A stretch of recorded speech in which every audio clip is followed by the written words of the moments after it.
Kapten Han Yan. Siluet yang megah jatuh di depan Qin Yichen II dan kemudian membungkuk sedikit ke arah Han Wei. Memberi hormat, berkata, pemilik lembah memintaku untuk datang dan menjemputmu. Saudara Laudu kaget, Han Ran mengangguk, tertawa. Pria kuat bernama Du Jing melirik Qin Yichen, dan sedikit keraguan muncul di matanya. Dia jelas juga mendapat berita tentang Xiang Shengsheng. Dengan tampilan itu, dia sepertinya ingin melihat Qin Yichen. Dengan apa mengalahkan Xiang Sheng? Silakan ikut saya. Namun, Du Jing tidak banyak bicara. Setelah berbisik, tubuhnya terbang ke arah depan. Di belakangnya, Han Yan melirik Qin Yichen, dan sosoknya mengikuti dari dekat. Dia adalah Du Jing, salah satu dari 4 pelindung besar kita, dan dia tidak kalah dengan Xiang Sheng dalam hal kekuatan. Dalam perjalanan, Han Yan juga diperkenalkan untuk Qin Yichen. Oh. Mendengar ini, mata Qin Yichen sedikit membeku. Meskipun Xiang Sheng dikalahkan di tangannya, tetapi dia juga sangat jelas tentang kekuatan yang terakhir, yang pasti merupakan puncak alam bumi yang paling ada. Dan pria kekar ini bisa dibandingkan dengan Xiang Sheng dan yang lainnya? Kapten Han Yan bercanda. Meskipun saya juga puncak alam bumi, dibandingkan dengan Xiang Sheng, saya masih memiliki beberapa celah. Dan Du Jing di depan sepertinya mendengar pujian dari Han Yan. Dia tersenyum sedikit, lalu melambat sedikit, berdampingan dengan Qin Yichen, penuh minat di matanya. Bertanya, saya mendengarkan Said Xiang Sheng meninggal di tangan adik kecil ini. Hanya ketika dia membubarkan musuh barulah dia menemukan kesempatan itu saja. Mendengar ini, Qin Yichen ragu sejenak. Dia tidak berharap berita itu sampai ke lembah darah begitu cepat, tetapi dia tidak memiliki harga diri, tetapi berkata dengan rendah hati. Kurang musuh. Adik laki-laki benar-benar rendah hati. Mendengar ini, mata Du Jing menyipit sejenak, lalu berkata sambil tersenyum lebar.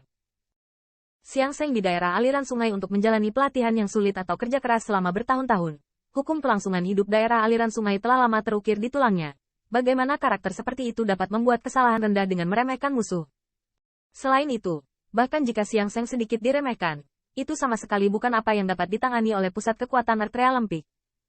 Qin Yichen dapat membunuh Xiang Sheng, dan itu pasti tempat yang sangat tidak biasa. Dalam hal ini, Qin Yichen tidak menjelaskan terlalu banyak. Dia tidak suka menjadi pusat perhatian. Tentu saja, dia tidak ingin menutupi hal-hal sepele seperti itu. Ketika saya melihat Qin Yichen, saya tidak mengatakan lebih banyak, dan Du Jing tidak terus bertanya. Tetapi dia sangat menyadari bahwa pemuda yang terlihat jauh lebih muda darinya ini memiliki semacam gelombang berbahaya yang membuatnya pingsan. Di depan kami adalah markas besar kami di lembah darah. Di bawah kecepatan terbang seperti itu, sekitar 1/4 jam kemudian, Han Kun tiba-tiba membuka mulutnya dan berkata. Mendengar ini, tatapan Qin Yichen diproyeksikan ke depan. Di depannya, dataran itu berangsur-angsur menghilang, dan di ujung pandangannya, gunung-gunung tinggi yang terus-menerus muncul.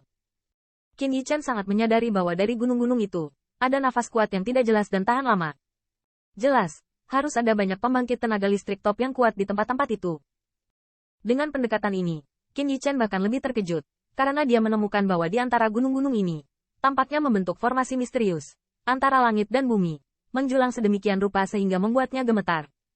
Fluktuasi halus dalam ketakutan. Persepsimu sangat tajam.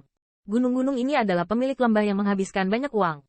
Dari kota Liutian, mereka mengundang 2 pembangkit tenaga listrik teratas surga realem dan menyatukan mereka. Melihat ekspresi Qin Yichen berfluktuasi, Han Wei tersenyum dan berkata. Mendengar ini, mata Qin Yichen membeku sesaat. Pemilik lembah Wasubu sangat rela mengeluarkan harga sebesar itu untuk meminta 2 pembangkit tenaga listrik teratas Heaven Realm untuk mengambil gambar. Coba pikirkan, formasi yang dibentuk oleh pegunungan ini pasti sangat menakutkan. Dalam percakapan antara ketiga orang itu, mereka dengan cepat sampai ke depan pegunungan. Sebelum jatuh, Qin Yichen juga melihat ada lembah besar di tengah pegunungan tersebut. Di lembah ini, ada sebuah kota. Profil. Kota ini jauh dari kota megah ras tingkat sovereign dari 10.000 benua etnis. Namun, dalam kesederhanaan yang sederhana itu, ada rasa soliditas yang bisa bertahan di das selama bertahun-tahun. Kestabilan kota kecil ini masih sangat bisa diandalkan. Dan di kota, ada jalur orang yang lewat dari waktu ke waktu. Orang-orang ini semuanya kuat. Jelas mereka adalah pembangkit tenaga listrik lembah darah. Dengan kekuatan pembangkit tenaga listrik teratas Heaven Realm Intermediate, itu benar-benar tidak sebanding dengan kekuatan suku dataran hitam.